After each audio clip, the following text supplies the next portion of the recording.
Hi friends, welcome back to our channel smart formula logs. ఎలా ఉన్నారండి? అయితే సూపర్గా ఉన్నాను. ఈరోజు రెసిపీ వచ్చేసి ఇన్స్టెంట్గా మనకు మామిడికాయ తురుము పచ్చడి ఎలా పట్టాలి అనేది నేను చూపిస్తాను చూడండి. అప్పటికప్పుడు తినడానికి ఇదైతే చాలా బాగుంటుంది పచ్చడి.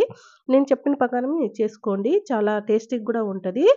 మనం ఫస్ట్ అయితే నేను 2 మామిడికాయలు తోటలోంచి తెచ్చుకున్నానండి. ఇవైతే మందు కొట్టిన మందు అయితే ఏమి కొట్టలేదండి వీటికి. జస్ట్ నేను చెట్లకున్న కాయలనే తీసుకొచ్చుకున్నాను. అవి శుభ్రంగా కడుక్కొని ఇదైతే పీల్ చేసేసుకున్నానండి. పైనున్న చర్మం అంతా పీల్ చేసేసుకోవాలి. మనం తురుము పచ్చడి కదండీ! మనకు కొంచెం పంటి కింద మెత్తగా తగలాలి కానీ గట్టిగా హార్డ్‌గా తగలకూడదనమాట తినేటప్పుడు. అందుకని దీనిపైన ఉన్న చర్మం అంతా తీసేసేయాలి. తీసేసుకొని ముక్కలుగా కట్ చేసేసుకోవాలండి. కట్ చేసి ఈ మొత్తాన్ని మామిడికాయలన్నీ బాగా తురుముకోవాలండి. మనకి ఏ సైజులో కావాలంటే ఆ సైజులో మనం తురుముకోవాలనమాట. మనకి ఎక్కువ కొంచెము పంటి కింద పడినప్పుడు ఆ టేస్ట్, ఆ ఫ్లేవర్ అని తెలియాలి కాబట్టి కొంచెము కొంచెం పెద్దగానే నేను తురుముకున్నానండి. చిన్న చిన్నవి కాకుండా, మరి సన్నగా కాకుండా. ఇలా తురుముకుంటే మనకేంటంటే తినేటప్పుడు ఆ ఫ్లేవర్ అని తెలుస్తది. టేస్టీగా ఉంటది. ఇంగా కొద్దీ తినాలనిపిస్తదండి. అంత బావుంటదనమాట పచ్చడి. ఇదైతే ఇన్‌స్టంట్‌గానే మనకిది అప్పటికప్పుడు చేసేసుకోవచ్చండి. మామిడికాయలుంటే ఇంట్లో. ఇప్పటికైతే ఇదైతే సీజనే కదండీ! మనకైతే మార్కెట్‌లో గూడా దొరుకుతున్నాయి మామిడికాయలు. ఒక 2 మామిడికాయలో లేదా ఒక మామిడికాయ తెచ్చేసుకొని ఇన్‌స్టంట్‌గా అప్పటికప్పుడు చేసేసుకొని వేడి వేడి అన్నంలో నెయ్యేసుకొని తింటే ఎక్సలెంట్‌గా ఉంటదండి. ఖచ్చితంగా మీరైతే ట్రై చేయండి. చూడండి నాకు 2 మామిడికాయలొచ్చేసి ఒక కప్పు అయిందండి. మొత్తం ఇది తురుముకునేది మొత్తం. అయితే ఇంకా పక్కన పెట్టేద్దాము కాసేపు. దీనికి కావాల్సినదైతే మనం వేయించుకోవాలండి. ఆ మెంతులు, ఆవాలనేటివి వేయించుకోవాలి. ఫస్ట్ అయితే ఒక బాండీ పెట్టేసుకొని అందులో 2 స్పూన్‌లు ఆవాలేసేసుకోవాలి. ఒక స్పూను మెంతులేసుకోవాలండి. పెద్ద స్పూన్ అయితే ఒక స్పూన్ ఆవాలైంది, అర స్పూన్ వచ్చేసి మెంతులేసుకోండి. నేను చిన్న స్పూన్‌తో ఏసాను కాబట్టి నాకు ఈ క్వాంటిటీలో సరిపోతది కాబట్టి వేయించుకొని పొడి తీసుకున్నానండి. పొడి చేసుకొని పక్కన పెట్టుకున్నాను.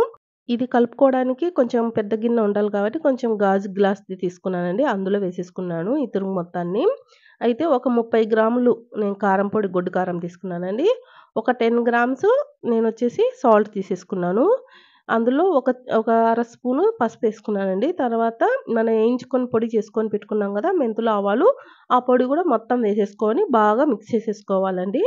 ఈ కారం అనేది అందులో బాగా మామిడికాయకి బాగా పట్టాలనమాట. ఒక 2 మినిట్స్, 3 మినిట్స్ బాగా కలుపుకోవాలండి. ఇది కలుపుకున్న తర్వాత పక్కన పెట్టేసుకోవాలి దీన్ని కూడా. ఈలోగా బాండీ పెట్టేసుకొని అందులో నేనైతే ఒక 70 గ్రాములు ఆయిల్ తీసుకున్నానండి. నేనైతే శనగ నూనె తీసుకున్నాను. అందులో ఒక 10 వెల్లుల్లి కొంచెం దంచుకొని ఆయిల్‌లో వేసేసుకోవాలి. ఓ 2 స్పూన్లు ఆవాలేసేసుకోవాలి. ఇవి కొంచెం బాగా వేగాలండి ఆయిల్‌లో. ఇవి వేగితే కొంచెం మనం తినేటప్పుడు ఫ్లేవరు చాలా బావుంటది. ఇవి వెల్లుల్లిపాయలు బాగా వేగాలి. వేగిన తర్వాత ఒక 4, 5 ఎండుమిరపకాయలు గూడా ఏసేసుకొని వేయించుకోవాలి. మీ దగ్గర కరివేపాకుంటే కరివేపాకు యాడ్ చేయొచ్చు. కరివేపాకు లేదంటే అవసరం లేదండి. కానీ నా దగ్గర కరివేపాకు ఉందండి. నేను వేసాను కొంచెం. కరివేపాకు గూడా వేసేసుకొని కొంచెం వేగిన తర్వాత ఇది ఆపేయాలి.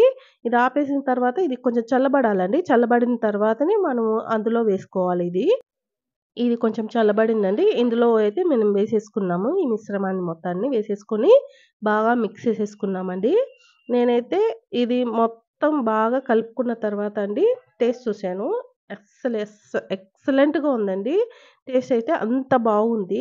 అసలకి అన్నంలో తింటే ఎంత కమ్మగుంటదో నేనైతే ఆ వీడియో పోస్ట్ చేయలేదని కానీ వేడి వేడి అన్నంలో నెయ్యేసుకొని అయితే నేను కమ్మగా తిన్నానండి. ఆ వీడియో అయితే నెక్స్ట్ రోజైనా నేను పోస్ట్ చేస్తాను ఖచ్చితంగా. నా వీడియోస్ కనుక నచ్చినట్లయితే లైక్ చేయండి.